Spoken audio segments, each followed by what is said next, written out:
The views and opinions expressed in this program do not necessarily represent those of Natural Bridges Media or KSQD's staff, volunteers, or underwriters.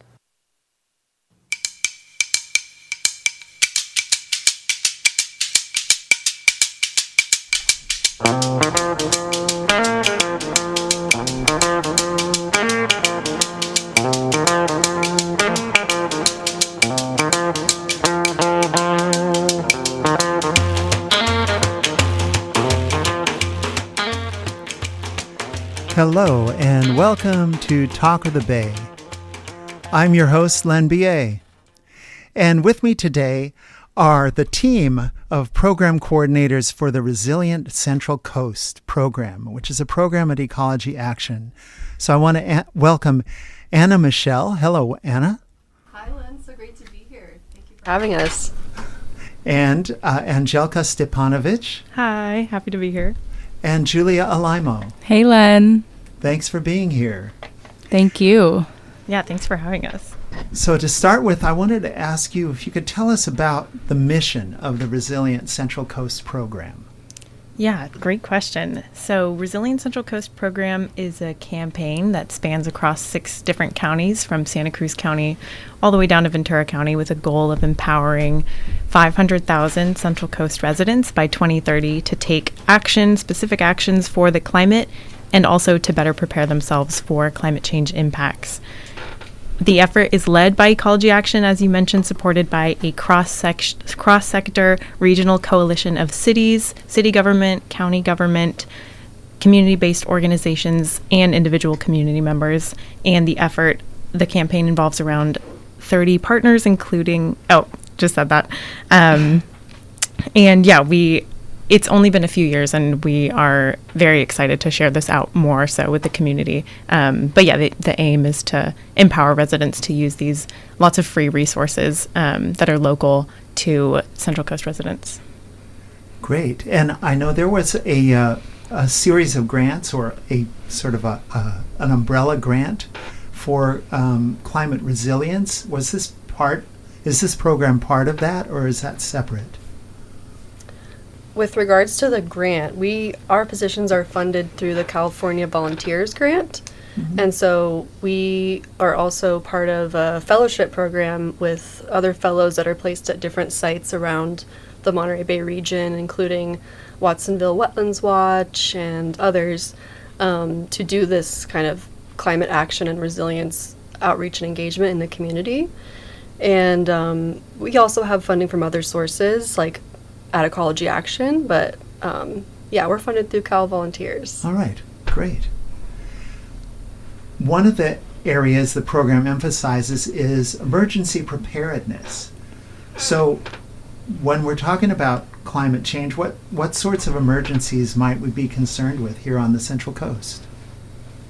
I can take this one as well. So, we all know that wildfires and winter storms, flooding, landslides, all of that is happening more and more frequently due to climate change, and we're all experiencing that as individuals.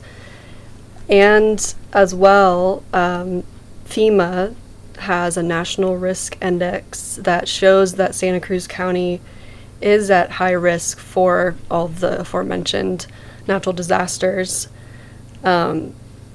We in Santa Cruz County are at high risk, but we're also highly resilient, and we want to continue to improve that and be able to kind of show the success story of Santa Cruz County resilience to be able to replicate that model and scale it elsewhere.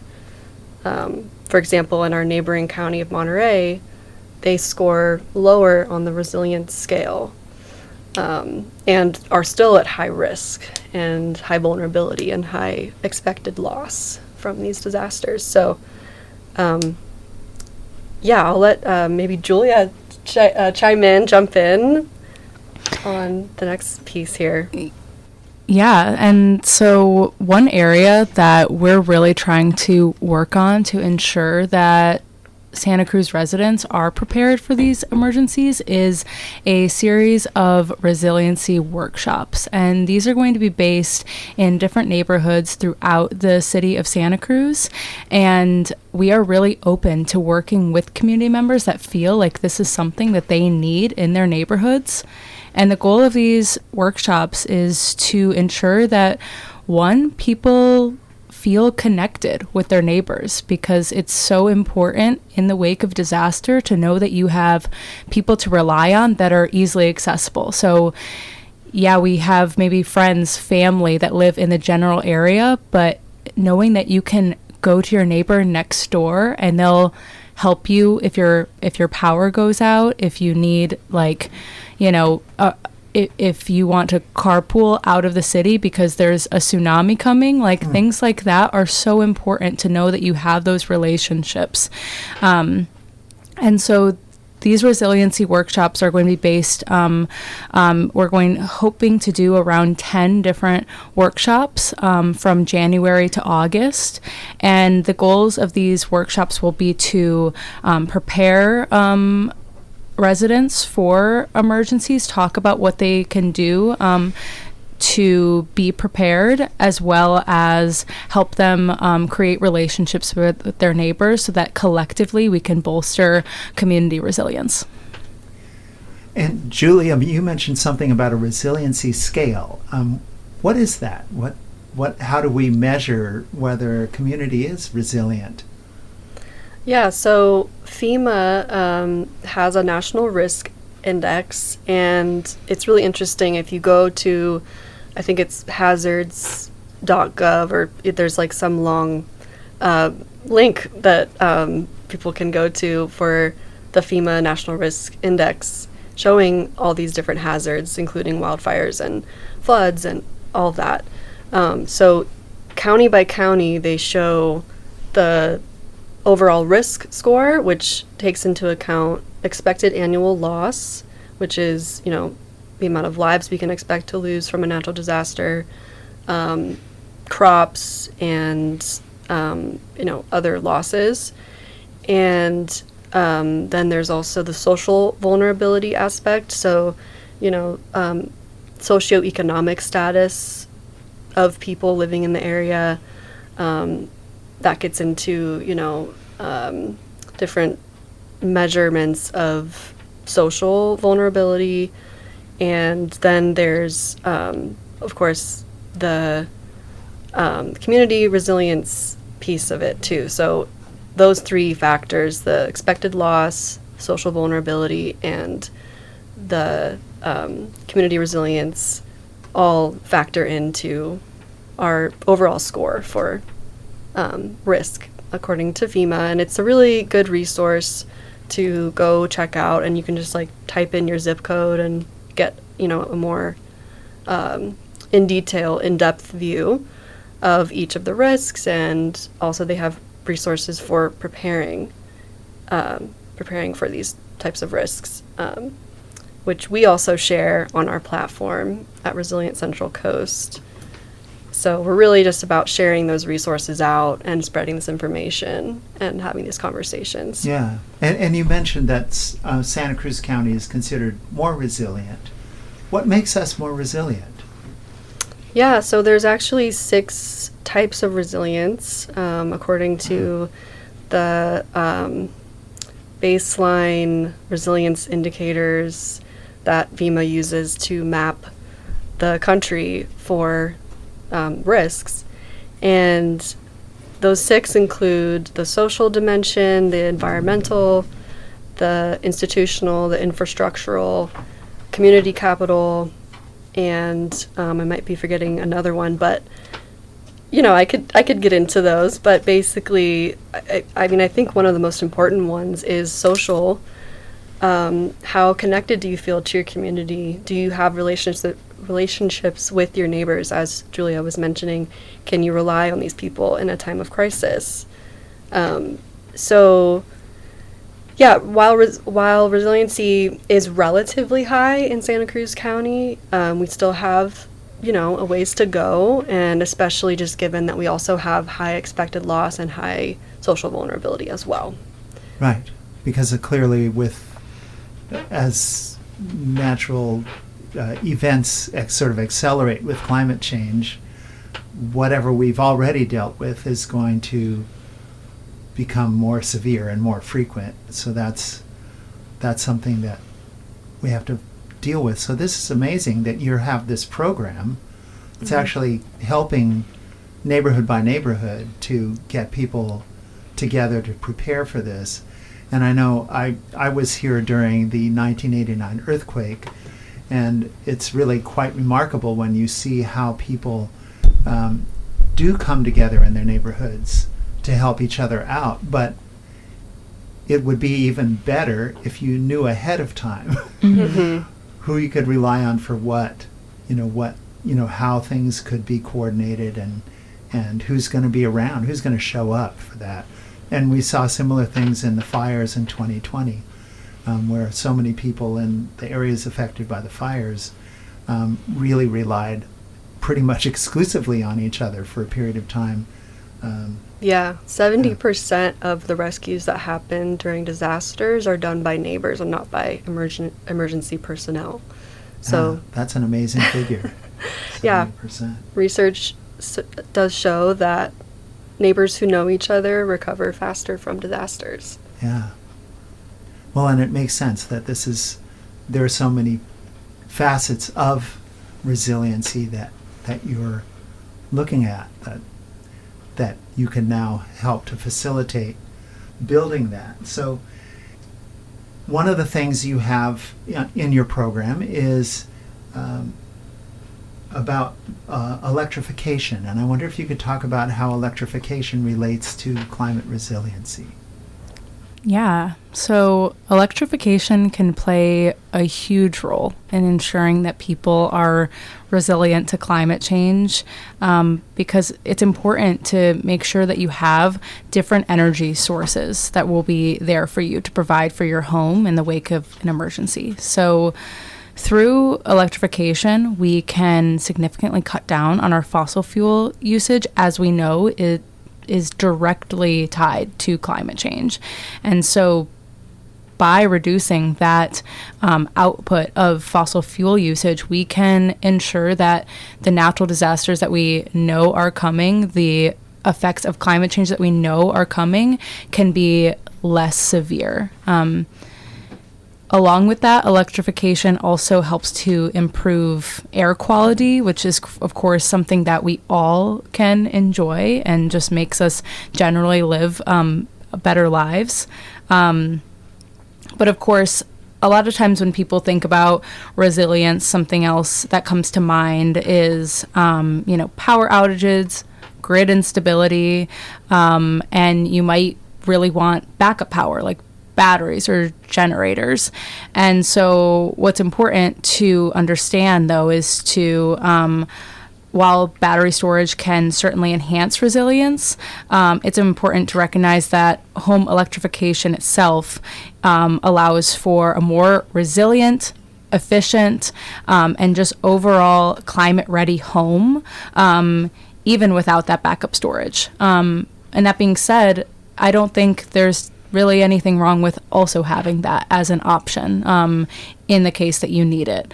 But a few factors that really allow for electrification to tie into climate resiliency is one, the efficiency and safety. As I said, it's directly tied to our fossil fuel usage, but also, there is fire hazard association with gas-powered appliances. And so switching to electric really allows for you to live have better indoor air quality, so that you're living a safer life while we're in our homes, as well as reducing the risk of fires.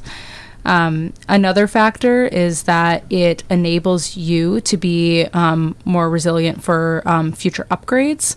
It makes it easier to integrate to solar, battery storage, and as we see technology evolving, we're going to see more and more new appliances coming out that are going to be solely electric. And so just for the fact that we want to be, prepared for that kind of grid ready future, it's important to prepare yourself now.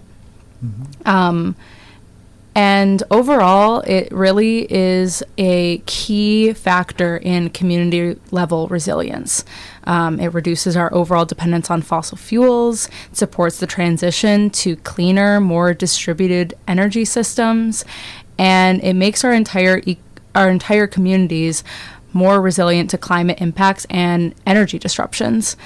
And of course, we still want to acknowledge that this is not affordable or accessible for everyone to take on full on, but there are small changes that we can all make in our lives to make a small difference in our path towards being more resilient and reducing our fossil fuel usage.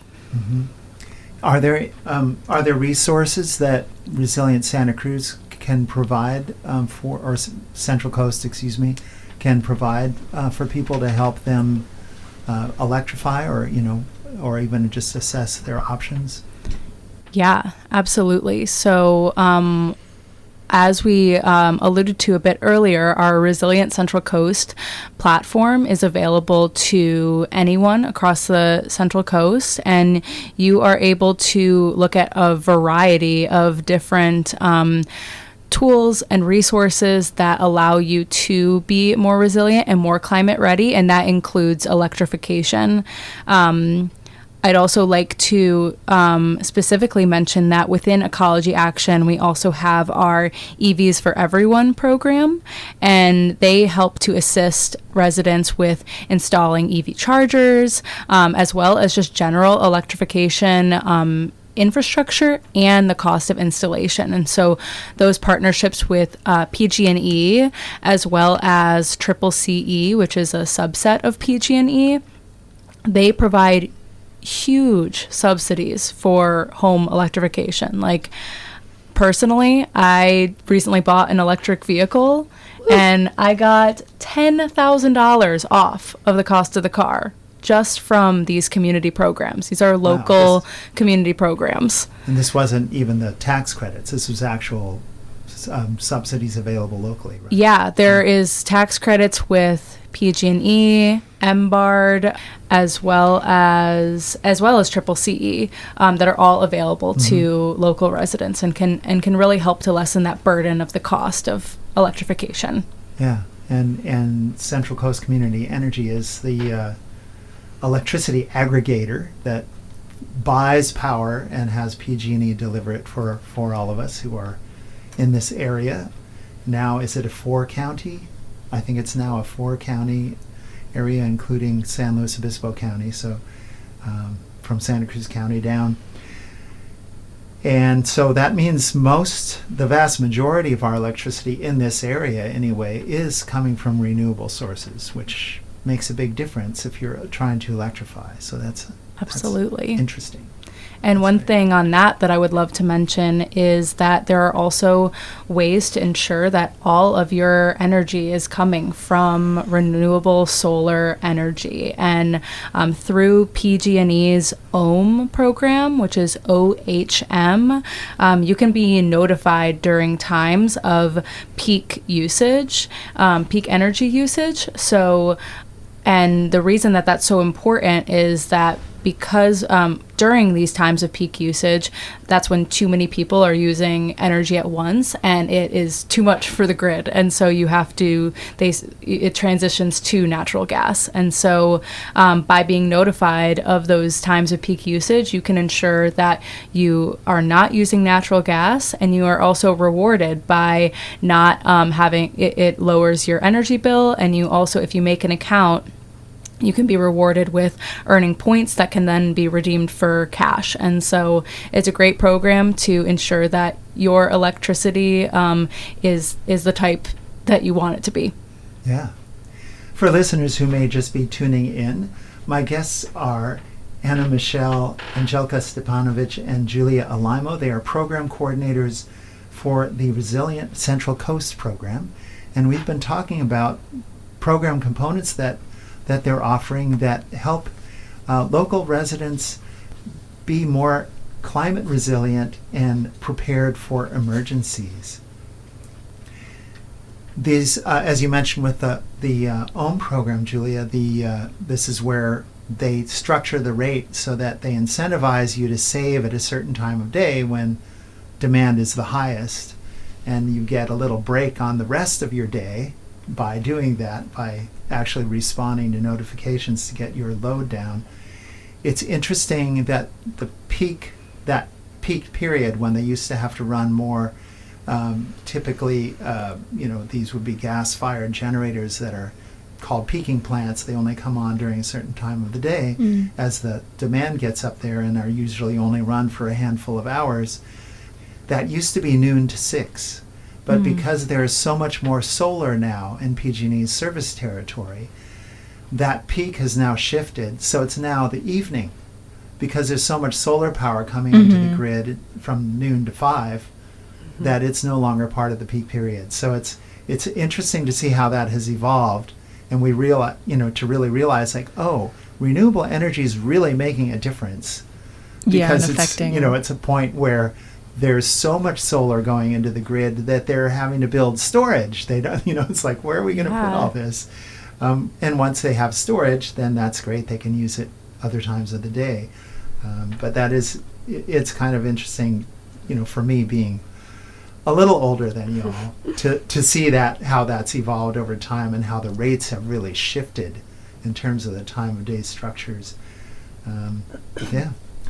So here we are. So you've got some programs that will assist people in electrification. You've got workshops coming up in neighborhoods to help people with emergency preparedness.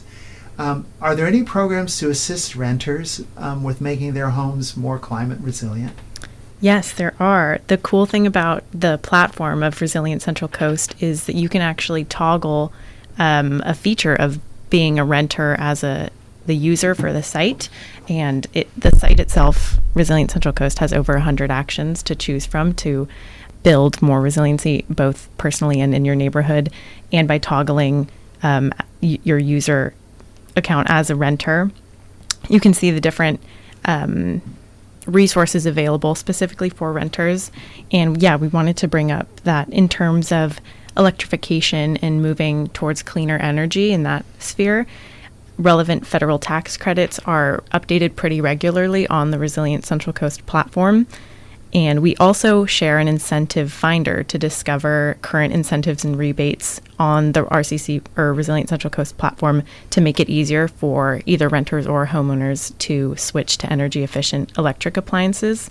And for both renters and homeowners, the Resilient Central Coast platform also shares an opportunity from this is a statewide program, a low-income weatherization program's farm worker housing component that provides free rooftop solar systems and installation to farm worker households and rented homes, so you don't have to be a homeowner to access this resource. It's an amazing opportunity.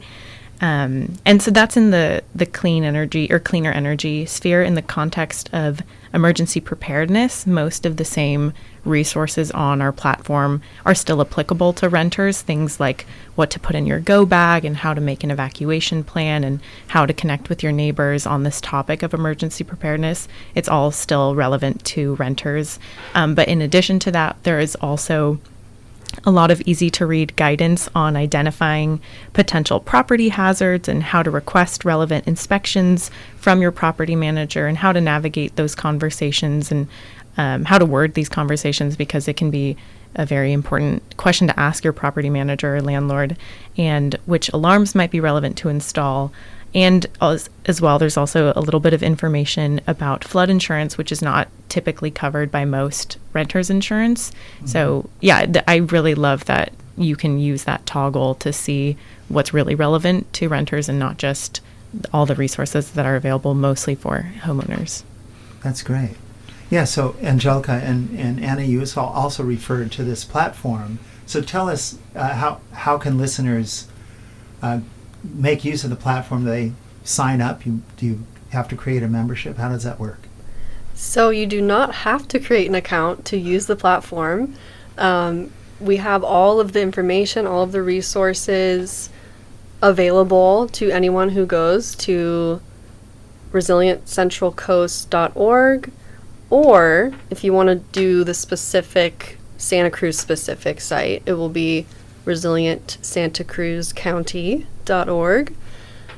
So yeah, just to kind of zoom out for a second, Resilient Central Coast, again, is a 6-county collaborative effort. So Santa Cruz is one of those counties, and the platform and our broadcast area includes most of Monterey County as well, so, and parts of San Benito County. Yeah, so we're, here in Santa Cruz County, but we also have San Benito County on Resilient Central Coast and Monterey County, and then all the way down to Ventura.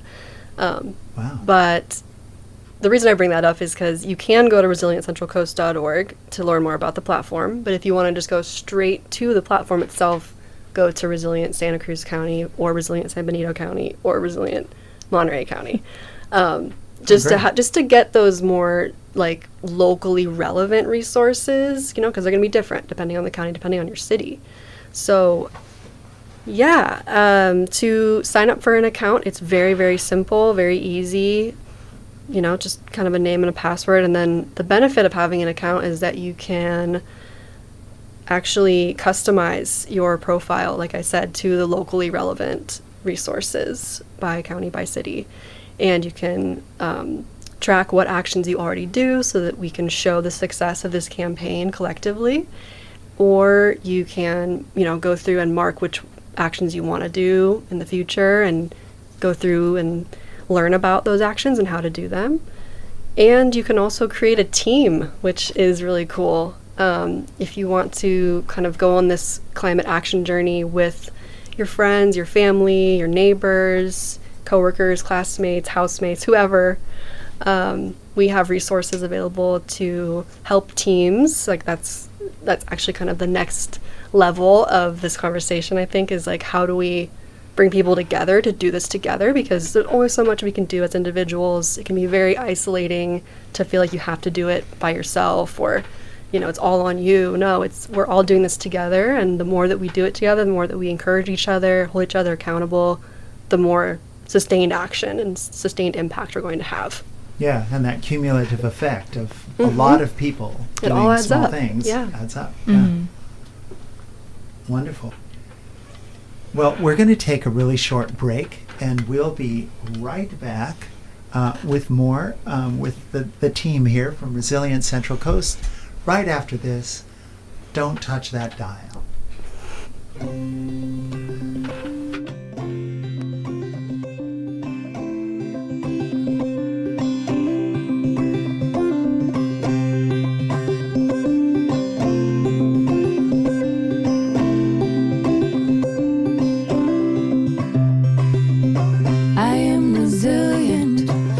Trust the movement, I negate the chaos, uplift the negative. I'll show up at the table again and again and again. I'll close my mouth and learn to listen. Whoa, whoa, oh, oh. Whoa, whoa, oh, oh. Whoa, whoa, oh, oh. Whoa, whoa, oh, oh. Whoa, whoa.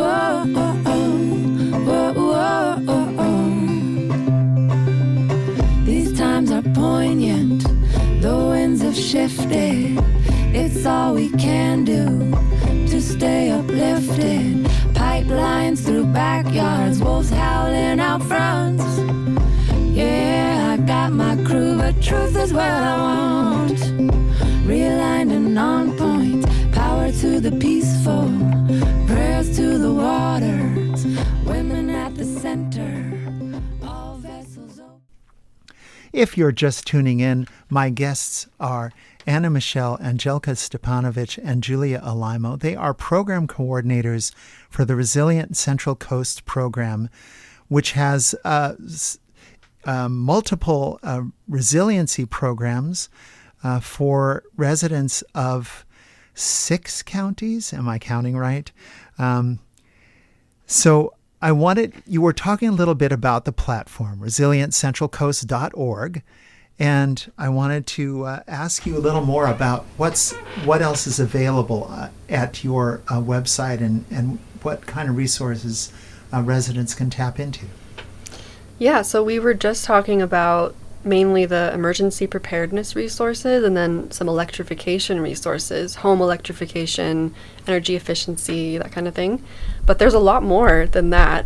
So if you want to know more ways to take climate action, build more resilience, you can check out the platform at resilientcentralcoast.org or by county, resilientsantacruzcounty.org, etc. There really is something. Sorry, I just don't know where to start because there is so much, but there really is something for everyone on this platform. No matter where you are in your climate action journey, so to speak, many of the actions may be things you already do, like conserving energy, conserving water, riding your bike instead of driving. I know lots of Santa Cruzans like us love to do that. And, maybe you're trying to eat red meat less often, or trying to grow your own food, or buy local seasonal produce. We have action categories that span energy, water, food, transportation, and then I also just mentioned the emergency prep and the electrification, which actually fits into energy. But the positive impacts of all these actions really add up, especially when we encourage each other. That's why the platform also gives you the ability to create a team. So that could be your friends, your family, your coworkers, classmates, housemates, whoever you want to go on this journey with to learn more and to do more for the climate. Anjelka, do you want to highlight a little bit about the platform, some of the cool features?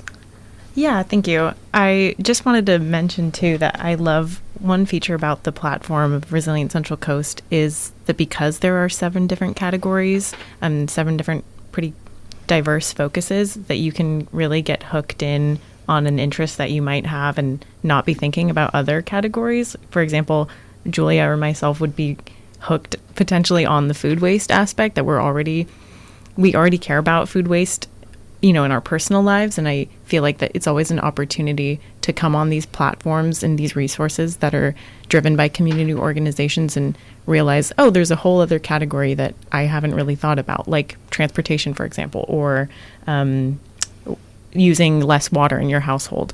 So I really like that aspect that you can be very passionate about community resilience and lowering your carbon footprint already. And then there are all these categories that you can discover in addition to your own personal interests. And yeah, that's one thing I wanted to highlight, I think.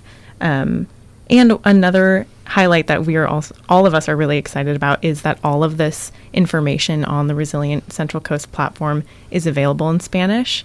That's something that is really important to the Central Coast because of the communities that live on the Central Coast. So we're really excited about that feature. And one aspect that I was very excited about personally is when you make an account, you can do a carbon footprint calculator and see how much your household, how much carbon emissions you create as a household. And I think that is really helpful in making it more personal and making your journey more personal on the website. So, you feel more connected to the actions that you want to take on. Can I touch on one more thing? One feature that I really love about it is that I think sometimes we talk to people in Santa Cruz and Monterey who are super climate active. It's something that people here are very aware of and try to implement in their personal lives for the most part, I've seen. But this platform really is there for every type of person at any stage in their environmentally friendly journey. And you can also toggle, along with the renter friendly toggle, there's options to cater it towards if you want to look at different features that help you save more money or have the biggest impact, and you don't care how hard it is or if it's going to cost you some money up front. If it is really going to make a difference, you can look at those things specifically, so you don't have to sift through, take shorter showers and whatever. Turn off the lights. Yeah, you can look at those things that are actually going to make a significant impact in your life.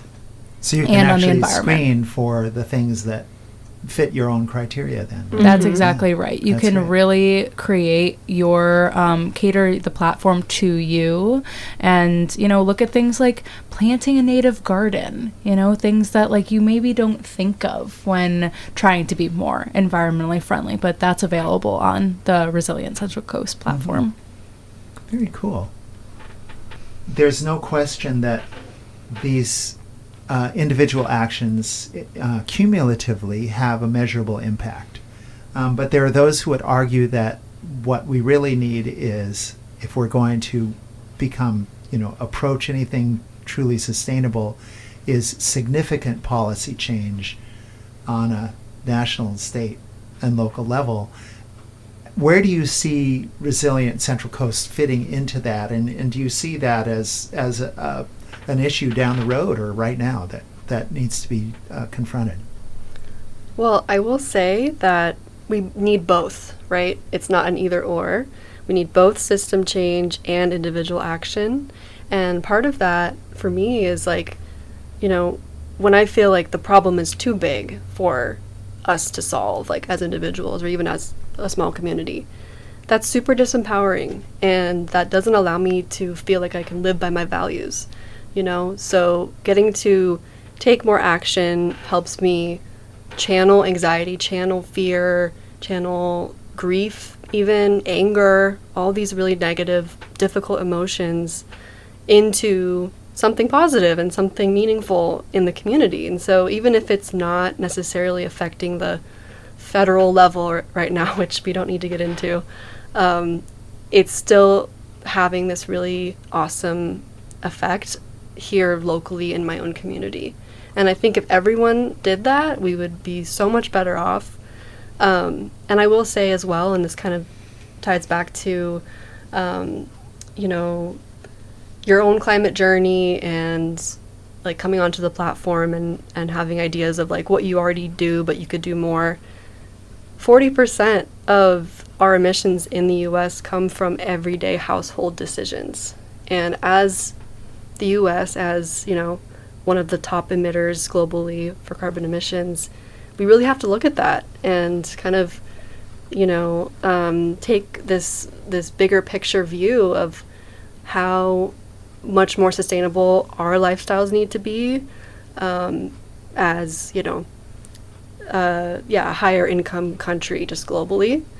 That's not to say that we also don't need to be accessible to people who are in our communities who are lower income and face some barriers when being able to do some of these actions. But we want climate action to be something that anybody can do. So it doesn't have to be things where you have to invest a ton of money into electrifying your home. No. These are all just options that we want to provide information about to anyone who might be interested. And again, systems change is definitely needed, and we're working on that concurrently in other ways. And that's actually, we do speak to that on the platform as well, under the big actions, under the community actions, how important it is to vote and how important it is to, call your elected officials about issues that you care about, including climate change, for example.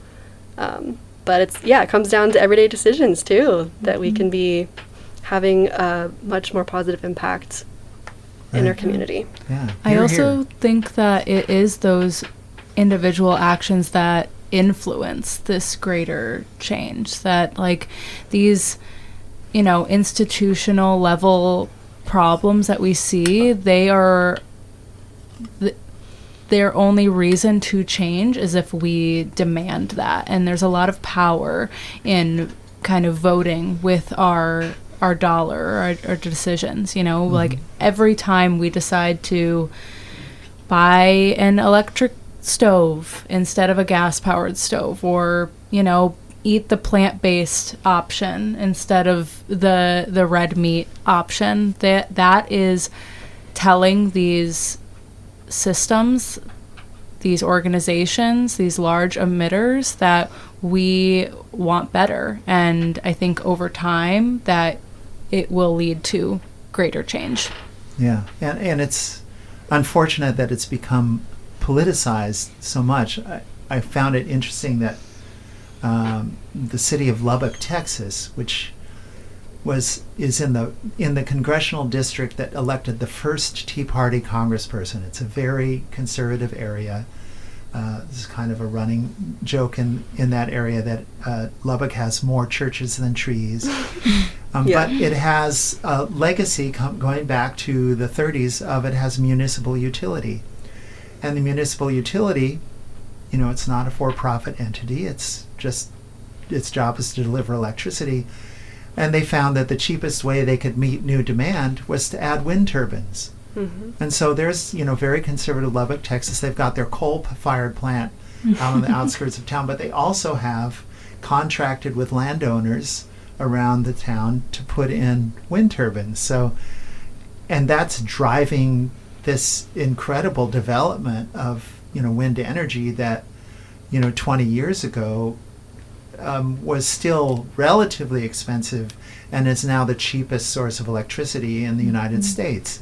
And the advances in the technology are pretty visible if you compare the 20-year-old turbines to the 5-year-old ones.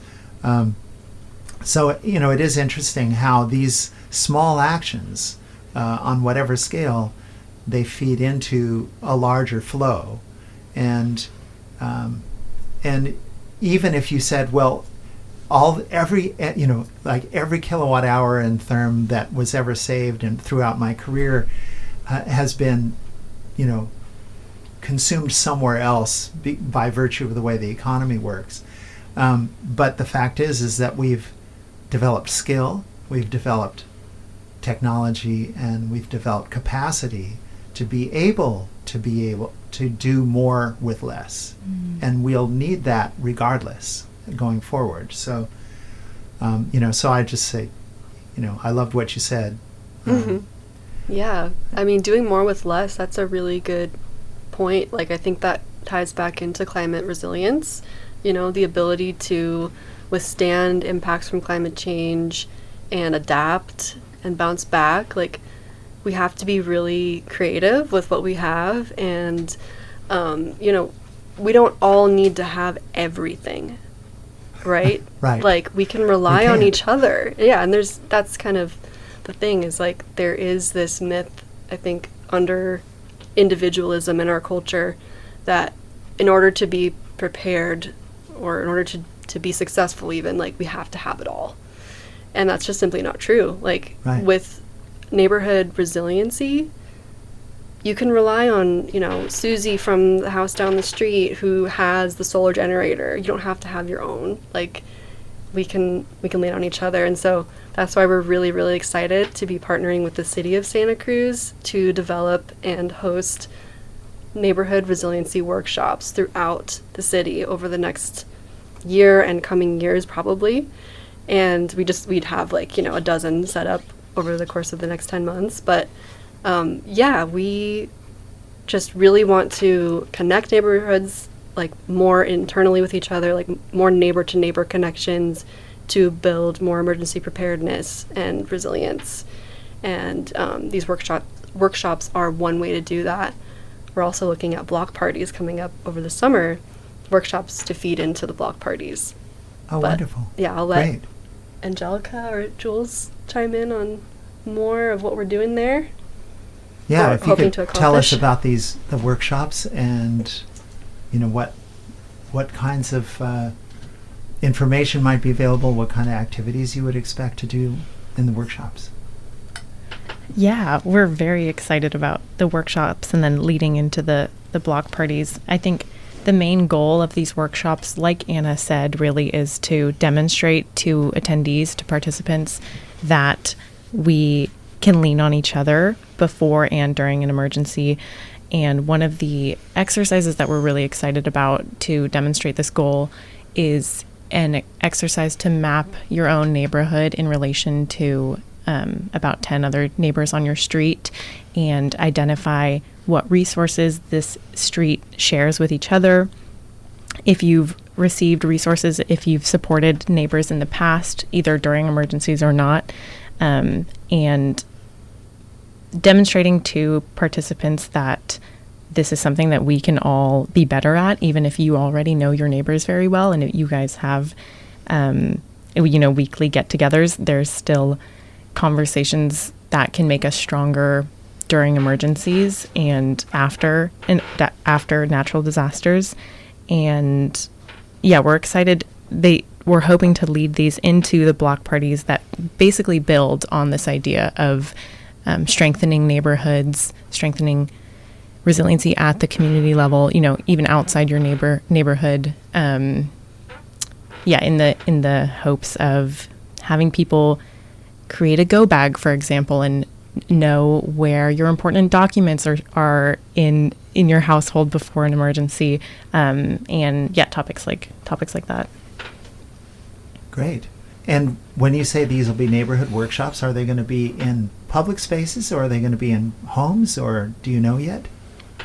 It's going to be a variety. Yeah, we're hoping to do as much and as many of them as possible.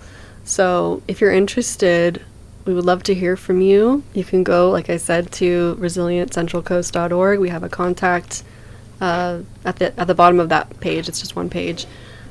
So if you do want to have a workshop, please reach out and we'll try to, find a time to set that up. But we really are open to different formats. It could be, at the library. It could be even a porch hang or a garage hang, very informal, because we don't need a presentation. We don't need a slide deck to have this conversation. It can be helpful, but we also just want it to be a conversation, and we can provide the resources to help it be structured and help people actually walk away with tangible action items and feel more prepared, feel more confident in their preparedness and resilience.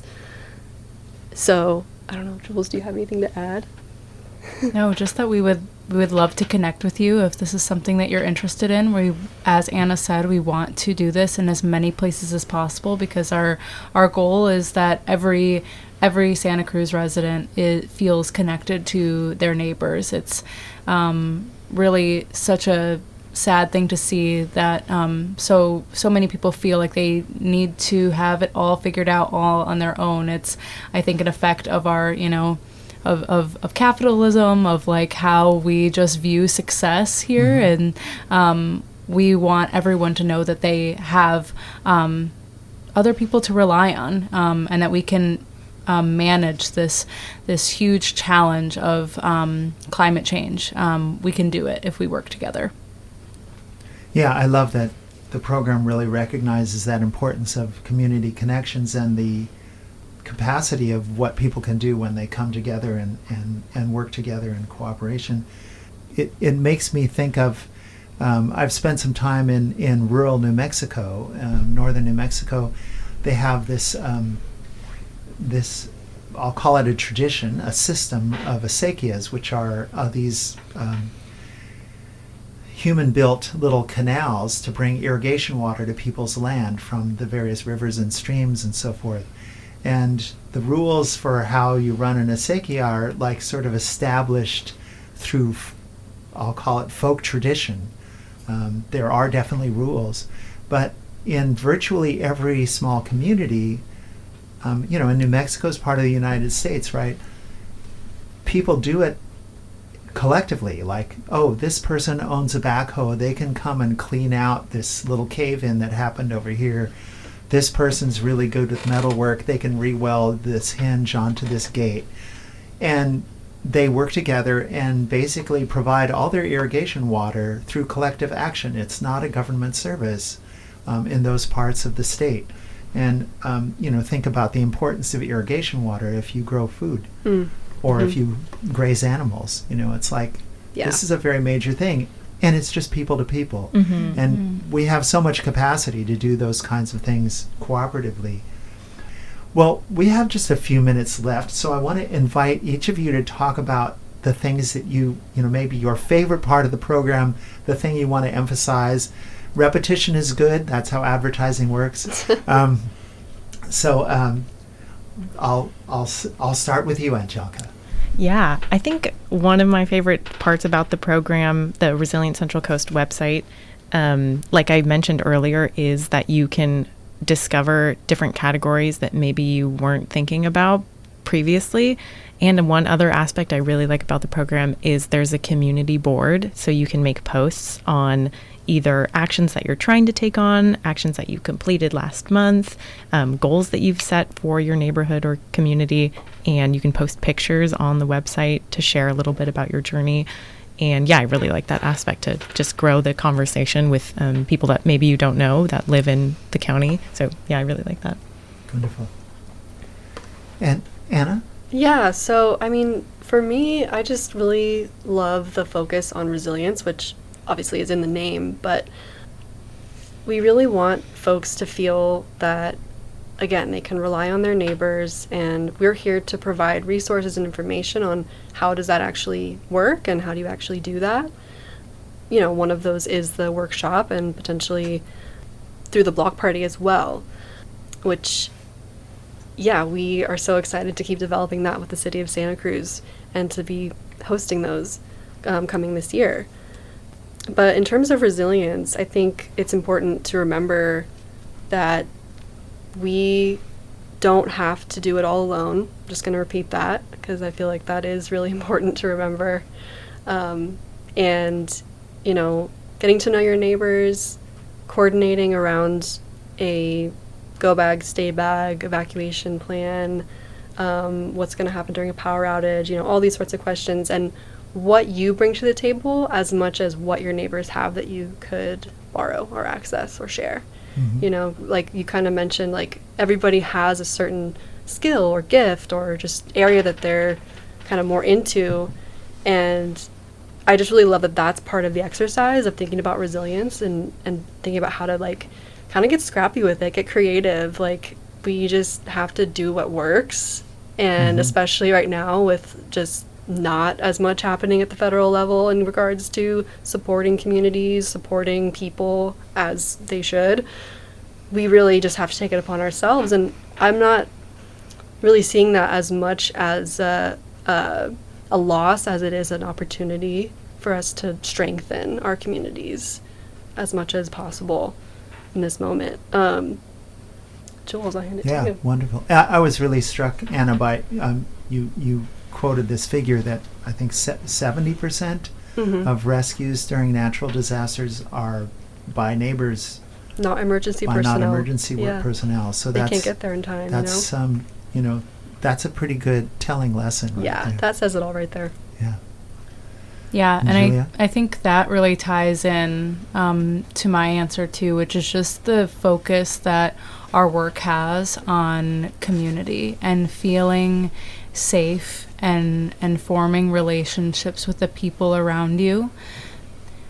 Prior to this job, I lived in Santa Cruz, but I didn't work here. And my experience with living here has just been night and day since getting to have these conversations with people and actually be working in the community. And I really hope that this kind of work and the impact of our work has is helpful for other people as well. I know that it will. Yeah, I think today we all need a little bit more community and love, and so I think this is a great step towards that. Wonderful. Well, thank you so much, Julia Alaimo, Anna Michel, and Anjelka Stipanovich of Resilient Central Coast. That's resilientcentralcoast.org. Thank you for coming on Talk of the Bay. It's been a delight. Thank you, Len. You so much. Thank you for your work. Len.